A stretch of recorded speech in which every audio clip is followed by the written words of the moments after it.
तो चलिए कहानी शुरू करते हैं। रामगढ़ गांव की एक प्रचलित कथा है। दोपहर 12 बजे से लेकर आधी रात के 12 बजने तक गांव के बीचों बीच बने एक गुफा से अजीबोगरीब आवाजें आती हैं। इन आवाजों में इतना दर्द होता है कि सिर्फ सुनने से ही दिल की धड़कनें तेज हो जाएं। इस गुफा से गुजरने वाले हर शख्स को उसका नाम उस गुफा के अंदर गूंजता दिखाई देता है।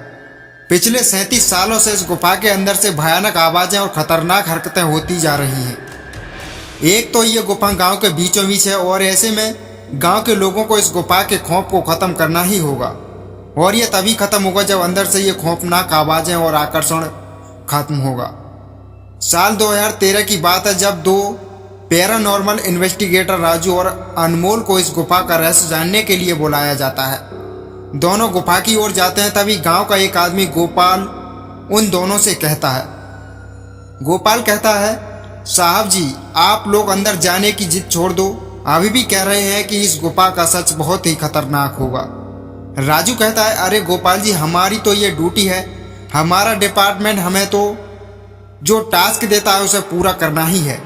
ये कहते हुए वे दोनों उस गुफा की ओर चल पड़ते हैं और शाम के करीब 5 बजे गुप्त तरीके से दोनों पैरानॉर्मल स्पेशलिस्ट और उस भूतिया गुफा के अंदर पहुंचते हैं। राजू और अनमोल के अंदर दाखिल होते ही गुफा में उनके नाम के गुस्सैल आवाजें गूंजने लगती हैं। हंसते हुए चले जाओ यहाँ से, नहीं तो मरोगे दोनों तुम लोग, इस दर्द की दुनिया से बाहर निकल जाओ, नहीं तो दोनों की मौत आज रात 12 बजे तक तय है। अनमोल कहता है, यार राजू ये गुफा कितनी अजीब है, आज तक ऐसा कोई केस हैंडल नहीं किया जहां बेजुबान गुफा धमकी देती हो। राजू कहता है, भूतिया जगह हमेशा अजीब और खतरनाक ही होती हैं, बस अब सोचने का काम बंद करो और टॉर्च की मदद से पिक्चर कलेक्ट करो। अनमोल गुफा की तरफ से पिक्चर कलेक्ट करते करते आगे बढ़ने लगता है। अनमोल को तभी बड़े कदमों की आवाज़ सुनाई देने लगती है। ये आवाज़ उसके ठीक बगल से आ रही थी। वो उस कदमों के आवाज़ का पीछा करते करते गुफा के आखिरी ओर तक पहुंच जाता है। उसे गुफा के अंत में एक दरवाज़ा दिखाई देता है। उस दरवाजे पर लिखा था, दूसरी दुनिया का दरवाज़ा। अनमोल मन ही मन में ये सोच रहा था कि ये दरवाज़ा कहीं दूसरे दुनिया का तो नहीं। तभी उसे दरवाजे के उस पार से एक आवाज़ सुनाई देती है, अनमोल बेटा मैं तुम्हारे दादा, मेरे पास आ जाओ बेटा। अनमोल कहता है, बाप रे ये कैसा दरवाज़ा है, ये तो मेरे दादाजी की आवाज़ है। अनमोल को उस दरवाजे के पीछे से उसके दादाजी की आवाज़ सुनाई दे रही थी। वो सुनकर खुश और इमोशनल हो रहा था। इसी इमोशनल में वो एक गलती करने जा रहा था कि उसने दरवाज़ा खोलने के लिए हाथ आगे बढ़ाया कि तभी पीछे से राजू की एक चीख पूरे गुफा में गूंजने लगी। राजू की चीख सुनकर अनमोल भागता हुआ पीछे गया। अनमोल राजू के पास पहुंचा तो वह नॉर्मल खड़ा था, जैसे कि कुछ हुआ ही नहीं हो। अनमोल कहता है, राजू ये कैसा गंदा मजाक है, तुम अभी चीखे क्यों? राजू हल्का मुस्कुराता चुपचाप खड़ा रहा। इसके बाद अनमोल राजू को उस दरवाजे की ओर चलने का इशारा देता है। दोनों उस गुफा की अंत में उस दरवाजे की ओर पहुंचते हैं जहां से दूसरे दुनिया का दरवाजा शुरू होता है। अनमोल कहता है, राजू ये देखो, मैंने अभी तुरंत कुछ देर पहले अपने दादाजी की आवाज़ इस दरवाजे के पीछे से सुनी। मुझे लगता है कि इसके पीछे मरे हुए लोगों की दुनिया है। राजू कहता है, ये तो दरवाज़ा खोलकर देख लो ना। अनमोल कहता है, सही कहा, मैं दरवाज़ा खोलता हूँ।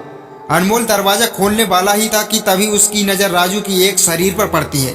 अनमोल कहता है, यार जब तुम इस गुफा में आए थे तब तुमने सफ़ेद शर्ट और नीली जीन्स पहनी थी और अभी तुमने काली जीन्स और लाल शर्ट पहनी है। भाई आखिर तुमने कपड़े कब बदले? तभी राजू के दांत बाहर निकलने लगते हैं, उसका कद बड़ा होने लगता है, उसके हाथ के नाखून बड़े होने लगते हैं और अब वो पूरी तरह से एक डेविल बन चुका था। वह डरावनी हंसी के साथ एक भारी आवाज में कहता है, डेविल तेरे राजू को मैंने 10 फीट पहले ही इस दरवाजे के पार भेज दिया था जब तुमने उसकी चीख सुनी थी। अनमोल डरते हुए बोला, मतलब कि तुमने राजू को पहले ही मार डाला। डेविल कहता है, तुझे कोई शक है तो इस दरवाजे को उस तरफ से तेरा दोस्त वहीं मिलेगा जिस दुनिया से तू आया है। वहाँ मरने से पहले लोग रहते हैं और जब तू इस दुनिया में जाएगा वहाँ मरने के बाद लोग रहते हैं। मौत की दुनिया में तेरा स्वागत है। इसके बाद अनमोल भागने की कोशिश करता है, लेकिन सामने वो राक्षस खड़ा था। अब एकमात्र रास्ता था जो दरवाजा। उसने सोचा कि दरवाजा इस गुफा के बाहर जाने का रास्ता होगा। अनमोल खुद की जान बचाने के लिए दरवाजा खोल देता है उसको दरवाजे के अंदर पूरा अंधेरा दिखाई देता है। उस दरवाजे के अंदर से रोने की और चिल्लाने की आवाजें आने लगती हैं। अनमोल इससे पहले कि दरवाजे को बंद करता, एक लंबा सा हाथ उस दरवाजे के अंदर से आया और अनमोल को उस दूसरी दुनिया की तरफ खींच ले गया। इससे अनमोल की एक तेज चीख निकल गई और वह डेविल भी जोरों से हंसने लगा। आज तक कई लोगों ने गुफा के अंदर जाकर उसके रहस्य को जानने की पूरी कोशिश की है, लेकिन कोई भी उस गुफा के रहस्य को जान नहीं सका है। तो दोस्तों, अगर आप भी इस गुफा का रहस्य जानना चाहते हैं तो आप स्वयं जाकर जान सकते हैं। अगर दोस्तों आपको ये कहानी कैसी लगी तो प्लीज़ हमें कमेंट करके जरूर बताएं। अगर सही लगी तो प्लीज़ वीडियो को लाइक करके चैनल को सब्सक्राइब करके सभी दोस्तों के साथ इस कहानी को शेयर करें। धन्यवाद।